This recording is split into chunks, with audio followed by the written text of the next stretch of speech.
retour sur le plateau du Phocéen pour débriefer cette victoire de l'Olympique de Marseille. Victoire 5-1 contre Montpellier. Une première période un peu tristoune avec un seul but marqué. Puis la deuxième période un peu plus prolifique en but et en occasion. Et ça se termine donc avec 5 buts dans l'escarcelle, comme on dit. 5-1. Donc ça fait quand même plaisir de voir l'OM gagner et remporter un match aussi largement, mais on va quand même prendre le temps d'analyser ce match-là avec Romain Canutti, avec Romain Herring, avec Gernik. Et Romain Canutti n'est pas encore connecté, le temps qu'il redescende du stade. Il profite sûrement aussi de l'ambiance, visiblement, qui est très belle. J'ai vu pas mal de messages là-dessus. Il me semble qu'il a craqué un fumier dans les virages, ouais. Romain Canutti. Il me semble avoir vu. Et pour info, c'est l'affluence la plus haute de l'histoire du club. Ce soir, avec 66 312 spectateurs, supporters. Et je préfère qu'on ait une affluence record quand c'est pas une défaite contre le PSG, si vous voyez ce que je veux dire. Exactement. En tout cas, c'est assez beau quand même que sur un match contre Montpellier, il y a autant de présence quand même dans les tribunes. Alors certains diront qu'il y a les vacances aussi qui aident, mais quand même. Il n'y avait pas d'interdiction de déplacement de supporters aussi, donc peut-être que ça aide à remplir un peu plus le stade aussi. Ouais, c'est clair. Tiens, il y a Cyr Erebor qui nous met ça dans le chat YouTube. Deuxième mi-temps plus conforme à ce qu'on aimerait voir de l'OM. Dans l'ensemble, satisfaisant, mais chaque match aura sa vérité jusqu'à la fin de saison. C'est comme ça, il faut s'y faire. Est-ce que vous êtes d'accord avec cette intervention de Cyr Erebor là dans le chat? Et on va se connecter avec Romain Canutti qui peut déjà aussi un peu nous parler de l'ambiance, comment c'était, parce que j'ai beaucoup de messages là dans le chat. Magnifique ambiance, c'était extraordinaire. Est-ce que tu peux nous raconter ça un peu, toi qui l'as vécu du stade? Ouais, écoute, magnifique ambiance, c'est pas la plus grosse ambiance de l'année, mais effectivement, c'est plutôt sympa. T'as des buts, donc forcément, faut savoir qu'il y avait beaucoup de bandes parce qu'il n'y avait pas de parquage montpelliérain, et qu'il y avait aussi la possibilité, avec les vacances scolaires, de faire venir pas mal de monde. Donc ça, c'était plutôt sympa. Et puis au final, voilà, t'as des buts, donc forcément il y a quelque chose. Mais après, soyons pas dupes, t'as surtout d'énormes largesses défensives de la part de nos amis de Montpellier, dont tu profites. Tu prends quand même un but, je sais pas vous, mais prendre un but face à une équipe qui en marquait plus du tout, et puis la manière dont on le prend là. En fait, c'est toujours pareil. Je sais pas vous. C'est une histoire de contexte en fait, parce que en vrai, ce but-là, qu'est-ce qu'on s'en fout? C'est-à-dire, ça part d'un Rabiot qui tente un petit truc alors qu'on a fait rentrer Harit. Bon, enfin voilà, ça a tout pour être un truc anecdotique. Mais vu notre contexte, derrière, tu t'attends forcément sur le retour de Kondogbia, sur le retour de Luis Enrique. Tu te dis, c'est pas fou, quoi. C'est peut-être ton jour de chance. Pour prendre un but ce soir, il fallait que ce soit un Marseillais qui fasse la passe à un Montpellierin, quoi. Il ne pouvait pas y avoir deux Montpellierins qui se fassent une passe pour qu'il y ait un but à la fin, quoi. Non, mais bon, après, on a gagné 5-1, les gars, quand même. Je vous trouve très pessimiste et négatif. Autant, non, mais Romain, autant à la mi-temps, je trouve que ce qu'on disait tenait. Autant, je trouve, qu'est-ce qu'on peut faire de plus que gagner 5-1 contre Montpellier? Bon, ok, gagner 5-0. On va mettre 8. Oui, d'accord. Bon, écoute, c'est anecdotique pour moi, mais je comprends votre analyse. Moi, je dis juste ce qu'on peut faire de plus, c'est gagner 8-0 ce match. Mais franchement, qu'est-ce que tu veux? Voilà, on a fait le taf. Pour moi, il reste anecdotique. On le disait parce que équipe en face pas au niveau. C'est comme un tour de Coupe de France qui se passe bien. Voilà, on le prend en compte, mais ça nous change pas la vie. Je pense que c'est la même chose. On va arriver contre Brest avec le même état d'esprit qu'on a depuis ces derniers temps. Ça va rien changer. On a quelques joueurs quand même qui ont retrouvé des couleurs. Voilà, Greenwood qui met 2 buts, c'est pas anecdotique dans un sprint final. Voilà, moi j'essaie de me raccrocher à quelques trucs qui m'ont quand même plu ce soir. Je trouve que le but de Greenwood est joli dans sa construction et celui de Rowe est très joli dans sa construction aussi. Donc du style direct. C'est ça qui m'a plu sur ces buts, c'est qu'on n'a pas tergiversé, c'est aller en 3 passes et on a tranché la défense montpelliéraine. Donc il y a des choses quand même positives. On retrouve un peu de style direct et ça me plaît dans cette deuxième mi-temps. Voilà. Bon, on peut même rajouter celui de Rabiot. Oui, aussi, oui. Ouais, celui de Rabiot, qui est un but d'entraînement dans le sens où il est lancé quand même. C'est un bel appel, les gars, juste. C'est un bel appel quand même. Oui, Romain Rabiot. l'appel est très bien, effectivement. Juste les gars, parce que regardez, ça se charge un peu là, alors que je me refraye à nouveau un chemin. Juste pour vous dire, j'espère vraiment qu'on va faire un beau truc avec une belle note pour notre ami Ulysse Garcia. Oui, il fait un très bon match, effectivement. Ouais, que lui, j'aime vraiment beaucoup et voilà, je suis vraiment content. Alors après, je vous dis pas, il faut qu'il soit titulaire, vous avez tous compris, hein, mais je me dis voilà, En vrai, le match qui sort et tout, c'est. Enfin, là, titulaire pour nous sur cette fin de saison, mais je veux dire l'année prochaine, je vais pas vous dire. Ah oui. Faut qu'on parte avec lui, on s'est compris quoi. Ouais, non, mais c'est vrai que Voilà. quelque part, alors je sais pas si tu peux rester avec nous encore un peu, Romain, parce que je vois que oui, ça se précipite vers la zone mixte, mais quelque part, finalement, les deux meilleurs ce soir, c'est Murillo et Ulysse Garcia qui jouaient dans la défense à 3. En fait, finalement, leur rapport devant, ça a fait la différence. Que bon, Murillo va pas être accrédité de 2 passes décisives, ça sera qu'une seule parce que la tête de Merlin n'a pas fini au fond, mais quelque part, il est quand même décisif sur l'action du but et puis Garcia, c'est un penalty obtenu, une passe décisive. C'est ça. Écoute, voilà, les points de. Après, est-ce que tu bâtis sur ça pour être optimiste contre Brest? Peut-être pas. non, mais ça t'enlève pas de mental. Départ, mais Ça t'enlève effectivement, rien. Ça t'enlève rien en tout cas, Romain. Moi, ouais, c'est clair. Romain et Ring, pour répondre à ce que tu disais par rapport au but encaissé, bien sûr qu'il y a plein de choses positives et on va les aborder. Mais là, tu vois, tu avais l'opportunité de faire un clean sheet. Là, depuis le mois de janvier, on n'en a fait que 2 sur tous les matchs depuis le début du mois de janvier. Là, c'est le 6e match consécutif où on prend au moins un but. Psychologiquement, ça veut dire que la semaine prochaine, contre Brest, tu sais que tu dois prendre 3 points. Donc psychologiquement, tu commences le match en te disant on doit marquer 2 buts pour espérer gagner, au minimum.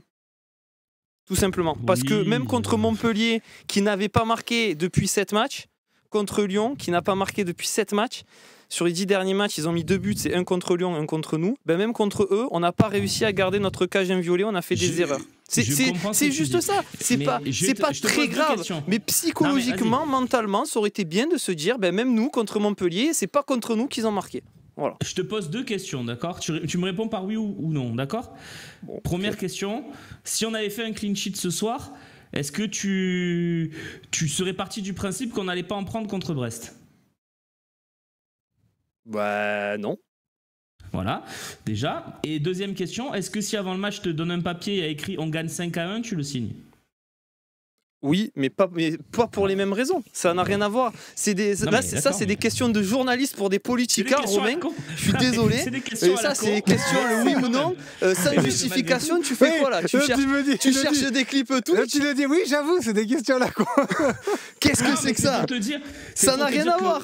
Moi, je te parle de moi. Moi, je te parle dans la dynamique. Je te parle dans la dynamique des joueurs de l'équipe en elle-même pour leur confiance à elle. Je comprends, mais là, ce que j'essaie de te démontrer, c'est que malgré tout, pour moi, ça reste anecdotique. Ça te donne aucune certitude si on avait fait clean sheet ou pas pour le match de Brest.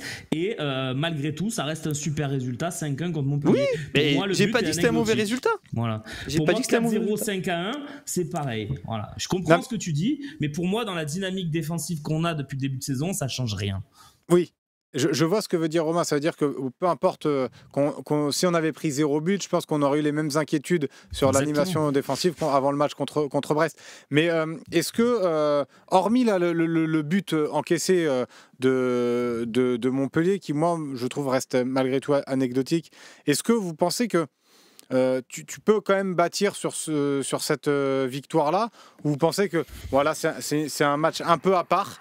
C'est un match un peu à part parce que Montpellier c'était beaucoup trop faible et que quoi qu'il arrive et peu importe le score de ce soir, dans tous les cas ça va rien changer dans l'état d'esprit face à Brest. Vous voyez, je sais pas si tu vois ce que où je veux vous emmener un petit peu, Romain. Mais j'ai déjà répondu moi. Hein. Ouais, mais tu vois, Gernik, je ne sais pas si tu penses qu'on peut vraiment capitaliser sur ce succès-là. Tu vois. Alors, si on peut tirer des conclusions de ce match-là. Si on peut tirer 1 ou 2 leçons de ce match-là, on a vu notamment en deuxième mi-temps que sur une défense à 5 recroquevillée sur elle-même, la clé se joue sur les côtés. Alors Brest, ça serait meilleur que Montpellier, bien entendu.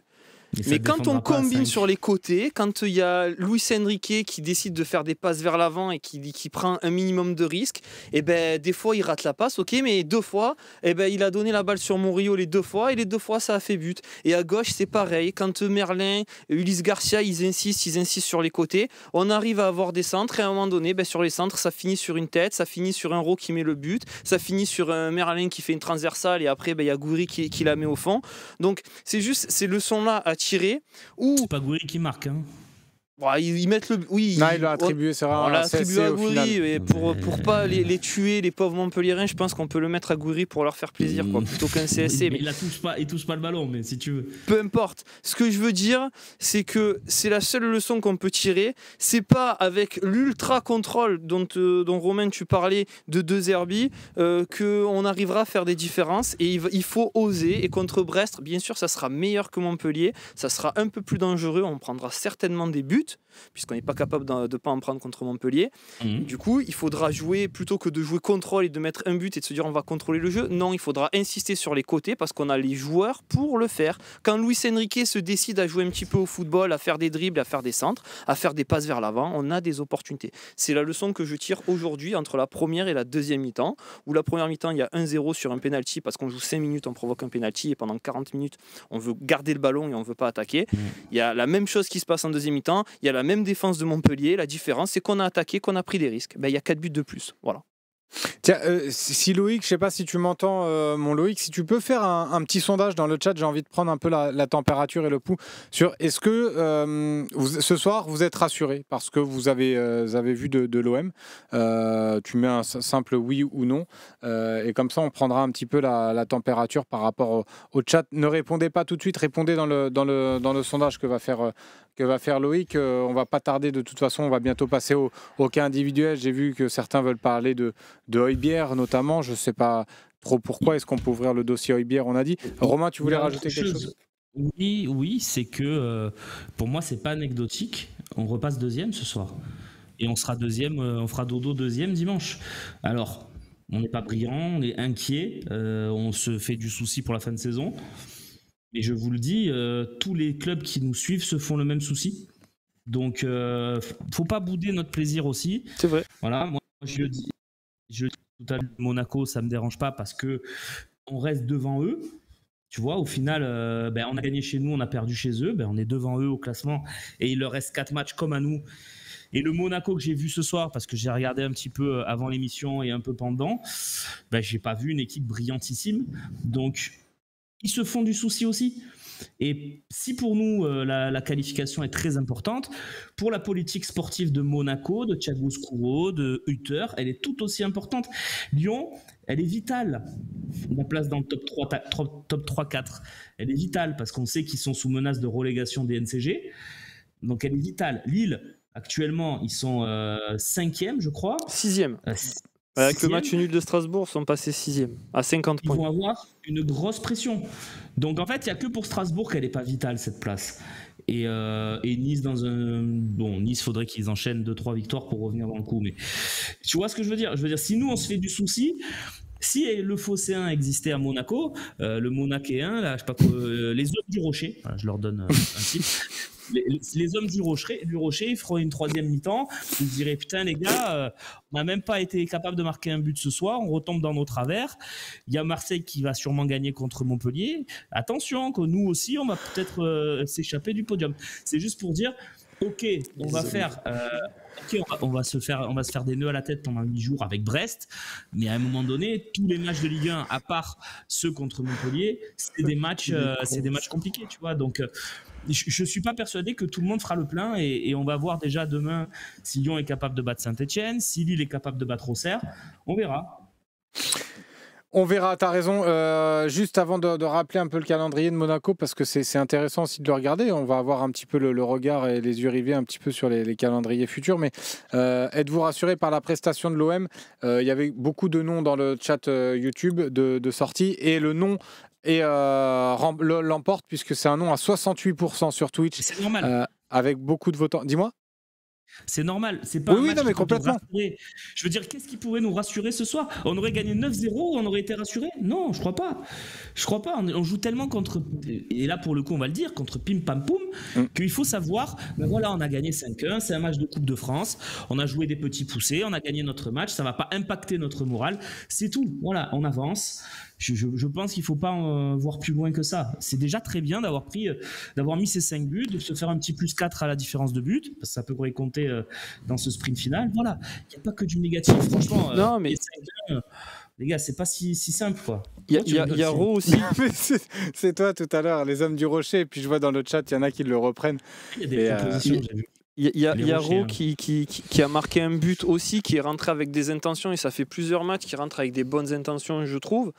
Et ben ça, c'est aussi un petit point positif qu'il faut se Tout à dire fait. que Ro, c'est une solution sur le banc. S'il y a un problème, la Gouiri, je trouve qu'il a été très bien managé par De Zerbi. Je pense que c'était très bien de le faire sortir à la 62-63e minute après le but marqué. Je pense qu'ils lui Il a accorderont pas quand même marqué. le but. Après, Non. peut-être ça sera un CSC, on verra ce que dit la Ligue. Mais en tout cas, il a repris de la Jarnik. confiance. Il n'est Jarnik. pas blessé. Je l'ai revu 6 fois le but, pour être sûr, il touche jamais le ballon. Donc ça pourra Écoute, pas être moi, accordé à Gouiri. À je aucun préfère moment. que le but soit mis à Gouiri qu'à Mais ce il a pas- pauvre il a pas Mwanga touché. là, que peu cher. On dirait, j'ai cru qu'ils se battaient l'un ou l'autre pour mettre le but. C'était triste pour eux. Donc franchement, dur, ouais. il les a un peu poussés. Vas-y, donne le but à Gouiri. Il a dû le toucher du tibia, du fond du tibia. Non, il a Donne-leur pas quoi. touché. Pas touché. Peu cher. Il l'a pas touché. Parce que moi aussi, sur le premier ralenti, je pense qu'il la touche du tibia, mais Non, pas non, sûr. il la Donc on, touche pas. on va regarder parce que je Ils voulais sont vous dire. juste en panique et ils se la mettent tous les deux au fond. Ils sont en panique totale. Ils la touchent pas. Je vous Bon, l'assure. au moins il a eu le mérite d'être présent et de mettre un peu la Mais pression. s'il est pas là, non mais s'il est pas là, peut-être qu'il n'y a pas but. Parce que tu paniques peut-être pas autant. Ah si, mais je pense qu'ils paniquent autant. Je pense qu'ils paniquent autant. Les mecs, ils se sont trouvés, ils se sont emmêlés les jambes les uns sur les autres. Ils se sont débrouillés. Ils ont mis 5 minutes à se démêler quand même, hein, après quand ils sont relevés. Hein. C'était beau quand même. Et donc c'est vrai que tu parlais des hommes du rocher, des hommes du rocher. On va se pencher sur le calendrier puisqu'ils vont se déplacer au Havre. Bon, ça c'est à peu près. 3 points. Ouais, mais attention, le Havre a battu Lille, le Havre a fait 2 à Paris. Non mais ils se déplacent au Havre, ils se déplacent à Saint-Étienne Ouais. et ils reçoivent Lyon Ouais. et ils vont à Lens. Pour moi, il n'y a pas un match facile. Donc, À part mais le comme Havre. nous, hein, quelque part, hein, Non, comme nous, non, on va le avoir. Havre, c'est pas facile. Hein.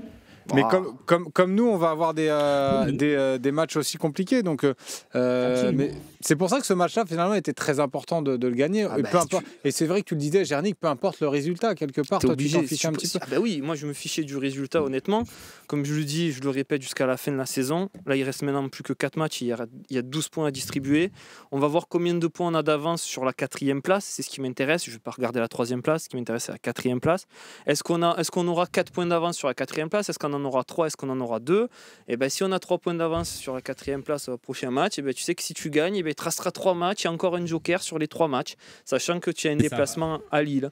Donc voilà, moi je raisonne comme ça, je raisonne plus d'un point de vue Non, mais tu as raison. mathématique jusqu'à la fin de la saison, et que ce soit peu importe qui marque, peu importe qui soit sur le terrain, peu importe quelle que soit la stratégie, si tu finis 3e l'année prochaine, après, tu es en Ligue des Champions sûr. Et n'oublions pas quelque chose d'important, c'est que la Ligue des Champions, c'est complètement différent. Hein.